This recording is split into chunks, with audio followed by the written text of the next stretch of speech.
Kristaps Dambis ar elektroauto projektu, un Kristaps nācis pie mums priekšā. Kristaps ir iegūst maģistra grādu Kranfīldas universitātē un pašlaik iegūst. Nu, tad kāpēc Kranfīldas universitātē tieši? Maģistra grāda iegūšana Kranfīldas universitātē ir loģisks turpinājums tam, ka arī bakalaura grāds man ir no universitātes tajā pašā valstī, Lielbritānijā. Un studijas Lielbritānijā izvēlējos, kad es meklēju universitāti, tuvojoties vidusskolas beigām, es būtībā meklēju nevis universitāti, bet es meklēju, kur ir industrija. Tāpēc kā ar industriju un izglītību, vismaz tajā jomā, kur es darbojos, un es ticu, ka arī daudzās citās ir tā vistas un olas situācija, ka vienam vajag otru, kur ir laba izglītība, tur ir laba industrija, bet laba industrija nevar eksistēt bez labas izglītības. Un manā jomā, motoru sportā, Lielbritānija ir pasaulē varbūt pats cienītākais spēks, jo Lielbritānijā ir motoru sporta ieleja, kur top lielākā daļa no pasaules panākumiem motoru sportā un attiecīgi to tehnoloģiju pārnešanu uz citām nozarēm. Un tāpēc man bija pavisam loģiski doties uz turieni. Un īsumā par tiem labumiem, ko es saredzēju studējot valstī, kurā ir tik spēcīga tā industrija, ir tas, ka mācību saturs ir tieši piesaistīts tam, ko vajag industrijā. Daudzas no laboratorijām, kas ir universitāšu īpašumā, ir veidotas tāpēc, ka industrijai viņas bija vajadzīgas. Un attiecīgi viņas ir labi ekipētas ar zinošu tehnisko personālu un zinošu mācību spēku, kas var tās zināšanas nodot tālāk jauniem cilvēkiem. Un nākamā lielā lieta cilvēku, ko es tur gribēju satikt un joprojām satieku, kad es esmu uz vietas. Arī šodien strādājot no Latvijas, es jūtos kā daļa no tās motoru sporta ielejas tur, tāpēc, ka es pazīstu ļoti daudz cilvēkus tur. Un tos esmu iepazinis caur šo izglītību, tos cilvēkus.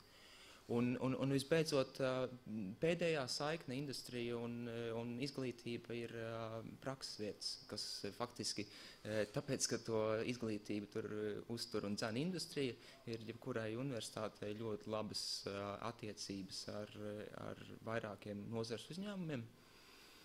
Un būtībā visi studenti, kas to grib un ieliek atbilstošas pūles, tiek pie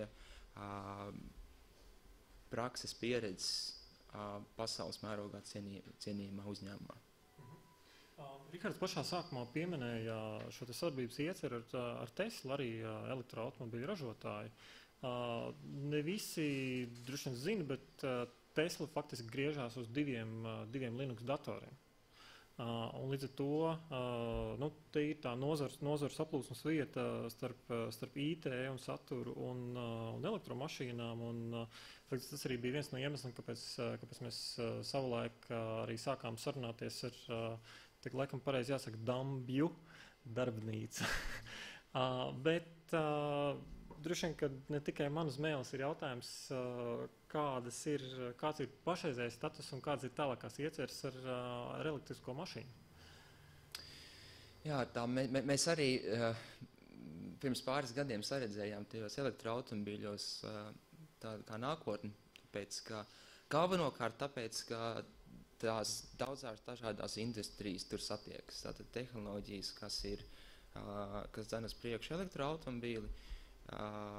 Pirmām kārtām tur ir tradicionālim automobīlim klāt nācis tas programmatūras, jauna veida programmatūras izstrādes un optimizēšanas process. Bet interesanti tas, ka elektromotors, kas var vest sacīkšu automobīli trasē, var arī vest turistus atrakciju parku vilcieniņā. Un tāpat tehnoloģija var arī kuģbīdi uz priekšu un liftu celt uz augšu. Un attiecīgi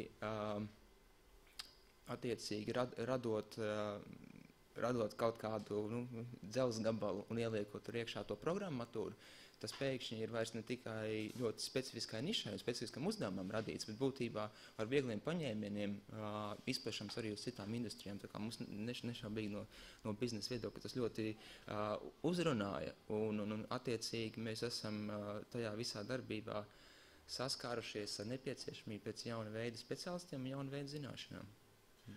Restīvi, jūs taisat elektromobīli, vēl vienu, un principā otro jau arī pat otro sacīkšu mašīnu, bet faktiski jūs uzkrājat kompetenci ne tikai attiecībā uz mašīnām, bet elektrolietām un viņu pārvaldību vispār.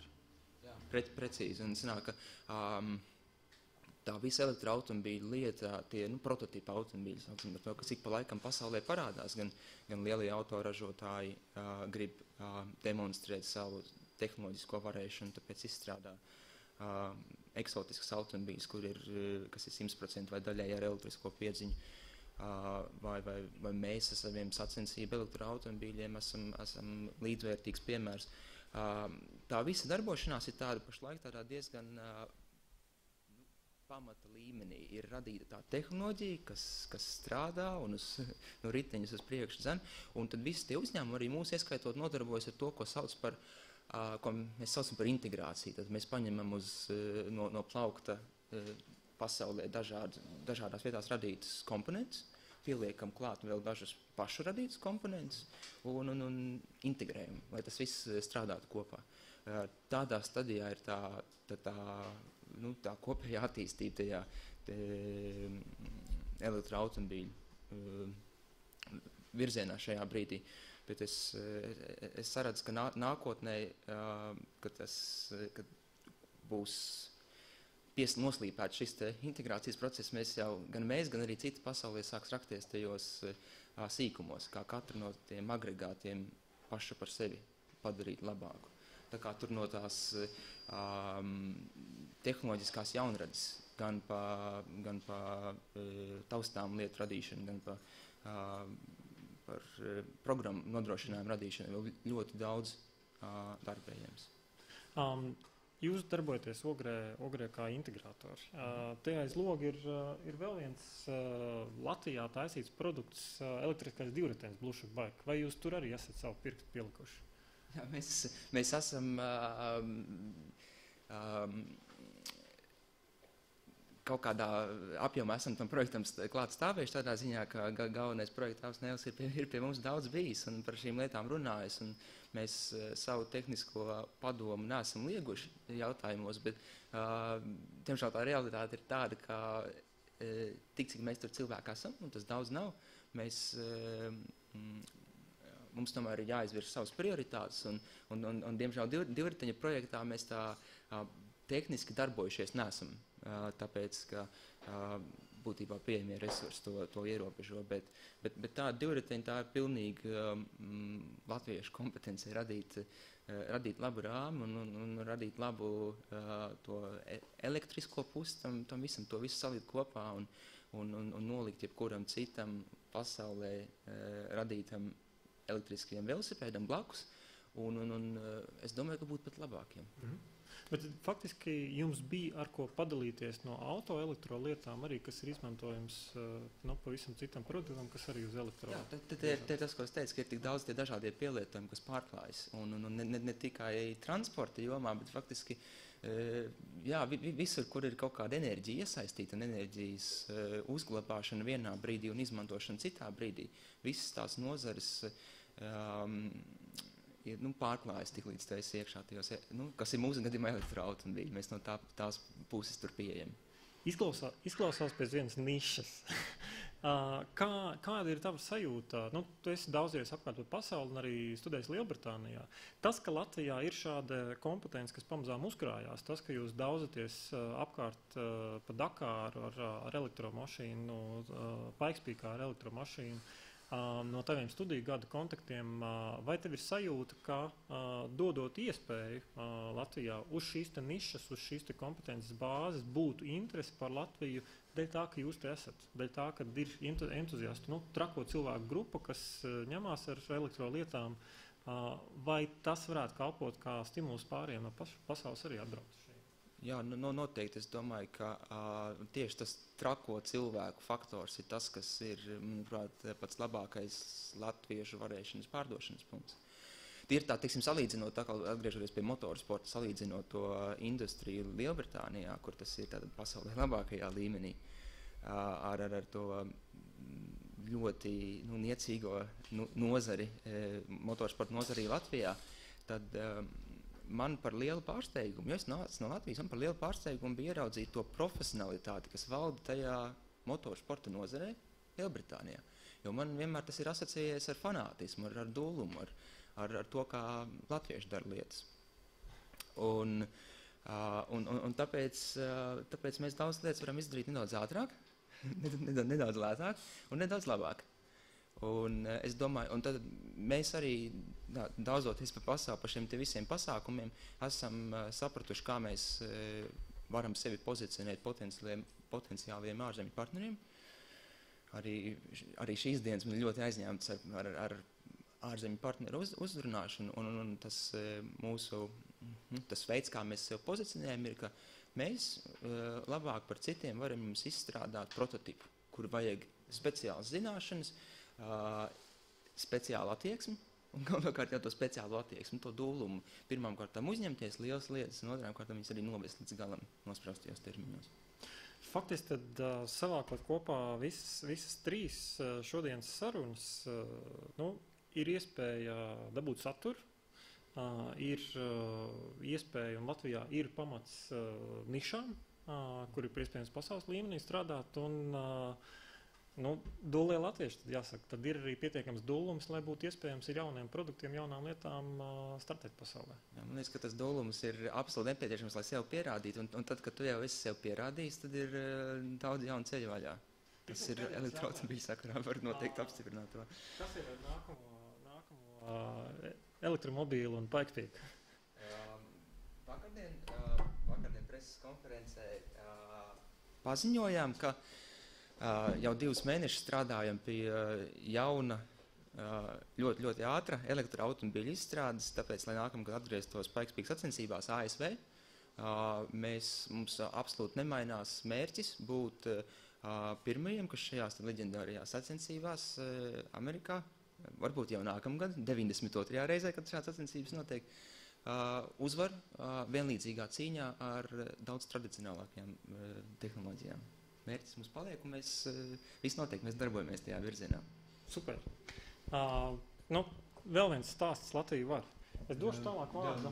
Mirkli varbūt pagaidu padās, jo man blakus sēž viens cilvēks, kas sakoja visaizrautīgāk sociālajos tīklos, man liekas, līdzi šajā Pikepīkas epopējā faktiski, kas viena daļa latviešiem parādīja to, ka šī uzņēmība tomēr ar nelieliem finanses līdzekļiem spēja nest kaut kāds fantastisks rezultāts. Un viņu sauc Marks Matisons, viņš ir tehnoloģija entuziasts un blogeris, un viņam arī varētu būt pāris jautājumi tieši par šo tēmu. Par Pikepīku viss ir lieliski, un patiešām es domāju, ka klātesošie šeit kaut ko par tēmu ir dzirdējuši, bet man aizķērās tajā sarunā, ko savā laikā sāku šeit šovakar Auziņkungs, un ko mēs esam runājuši arī iepriekš ar Kristapu par tiem zelta kontaktiem, kas ir piemītoši tev šobrīd strādājot un mācoties Lielbritānijā, tad zelta kontakti autoindustrijā. Varbūt tu nedaudz pastāstīt plašāk par to. Un otra jautājuma daļa, kā tu domā, vai mēs varētu uzskatīt Andri Dambi par to Latvijas zelta kontaktu autoindustrijā, uz kuru varētu ar spožām acīm skatīties potenciālai studenti tajā pašā Rīga Tech University un sacīt, es gribētu braukt no netālas apkaimes un mācīties pie tā cilvēka, kurš ir izbraucis cauri Dakārai vairākas reizes. Jā, tas īstenībā iet arī kopā ar pirmo jautājumu, ko uzdevu šovakar par to, kāpēc Kranfīldas universitāte. Kranfīldas universitāti savā maģistra studijām es izvēlējos tāpēc, ka tā universitāte ir izveidota tā, lai piesaistītu visgaišākos prātus no studentu vidus. Un izsverot savas personiskās ambīcijas, ka es gribu pēc 5-10 gadiem darīt lielas lietas, es viņas varēšu darīt tikai tad, ja es zināšu, citus cilvēkus, esam būjuši labos kontaktos ar viņiem, kas dara līdzvērtīgas lietas. Un tad pēc 5-10 gadiem man būs par vēlu ar viņiem iepazīties. Es gribu ar viņiem iepazīties, kamēr mēs esam visi vienlīdzīgi uz lekciju telpā sēžam un klausamies. Tā kā īstenībā savu maģistra studiju izvēlē kontakti universitātē man bija, es domāju, ka pats svarīgākais elements, jo to mācību saturisko pusi es varētu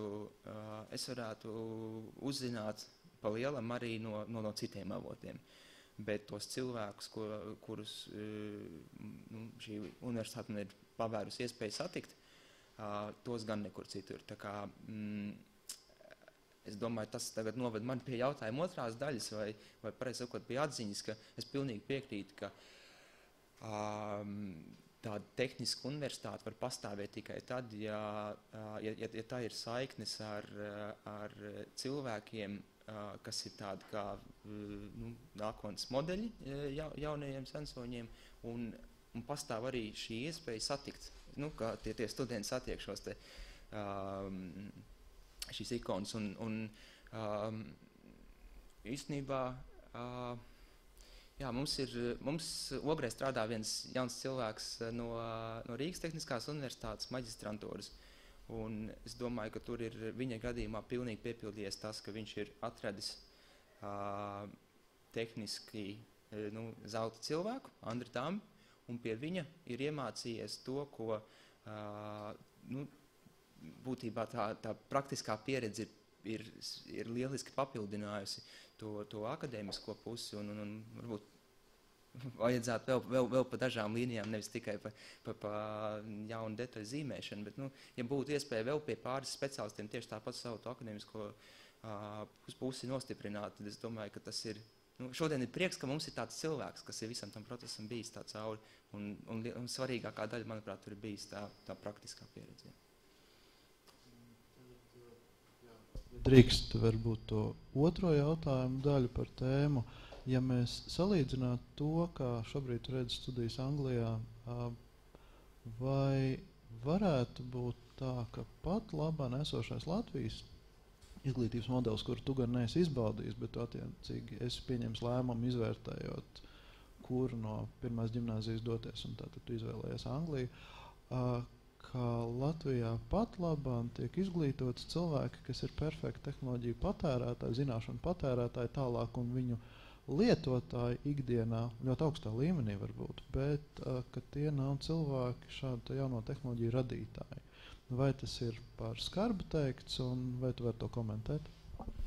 Jā, es ar šo saskāros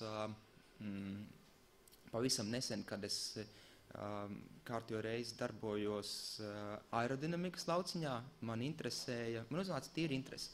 Vai latviešu valodā ir kāds mācību līdzeklis par automobīļu aerodinamiku, vai vispār kāds Latvijā to zina, tāpēc, ka man no dažiem kolēģiem ir radies iespējas, ka viņi svēti tic, ka tā ir intuitīva zinātne, bet tā nav.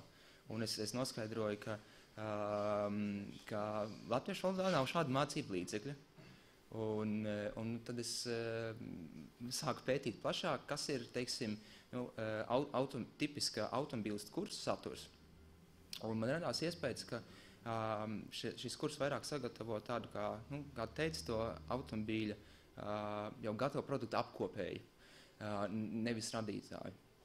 Es domāju, ka tas ļoti labi vienkārši reprezentē to situāciju, ka mēs esam jauna valsts un mēs vēl esam uz ceļā uz to, lai mēs būtu radītāji. Un šobrīd tajā brīdī, kad tika radīti šie kursi, es tā iedomājos, ka mūsu kompetence un latviešu kompetence un varēšana aprobežojās tikai ar to, bet laiks iet uz priekšu, un es domāju, ļoti daudz paņēmieni, kā arī uz Latviju atnest to radīšanas pusi, un es tā personīgi jūtos, ka pa 1/6 daļu aptuveni tas gultās arī uz maniem pleciem atnest uz Latviju formulu studentu. Tas ir tādas sacensības, kur universitāšu studenti, automobīlisti, būvē mazas mašīnītes, tas ir, tajās piedalās 80% tehnisko universitāšu no pasaules, kur mācās automobīlisti, Un tur cilvēki rada un piedalās sacensībās un uzvar un piesaista naudu, un tas viss notiek. Un es domāju, ka tas varētu būt viens no tiem paņēmieniem, kā Latvijas izmācītie automobīlisti kļūst no servisa speciālistiem uz jaunu lietu radīšanas speciālistiem. Es domāju, ka šāda veida nobeigums varētu būt pat faktiski fantastisks, jo šodien ir tā liktenīgā diena, kad sen atpakaļ kāds cilvēks teica runu I have a dream, nu tad es pieļauju, ka šādās noskaņās par sapņiem un par tādām labām idejām tehnoloģiju izglītībā Rihards saka tos vārdus, kas ir šīs diskusijas formālās daļas beigas, vai ne? Gandrīz, jā. Paldies. Paldies, ka... Jā, bet man palika viens jautājums no Kristupam, varbūt nevis tik pacelāts nots, bet ir praktisks. Tas, ko mēs pamanījām, Amerikas tajā komunikācijā bija ļoti bieži pārtraukumi, faktiski šī organizatoru piesaistēja un apmaiņā ar internetu vidi. Ja. Kādas tev bija pieredze pašam no tā, kā tas pieredze, iespējams, lietot Latvijā, kas ir viena no pasaulē ātrākā internetu valstīm, ja. Atrodas Amerikā, kas varbūt ir ģeogrāfiski lielāka, un kāds tev bija sajūtas, vai tur ir patiesībā mūsu telekomunikāciju operatoriem vieta, kur, piedāvāt savus pakalpojumus internetu nodrošināšanai? Es dzirdēju, ka tur varētu būt zināmas problēmas bijušas tieši trases rajonā.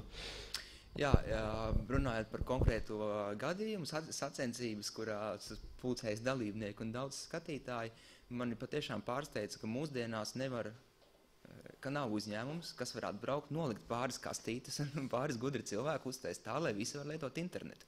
Kā tā var būt, ka mūsdienās tas nav iespējams? Es domāju, ka ar šīm konkrētajām tehnoloģijām vairāk saistīti cilvēki varēs pateikt, ka tas ir iespējams. Bet tā bija problēma, tā kā tur uz vietas? Jā, tā bija problēma. Es domāju, ka ja dalībnieku, ja es nevaru normāli piezvanīt uz mājām vai apstīties sacensību rezultātus, tā ir problēma.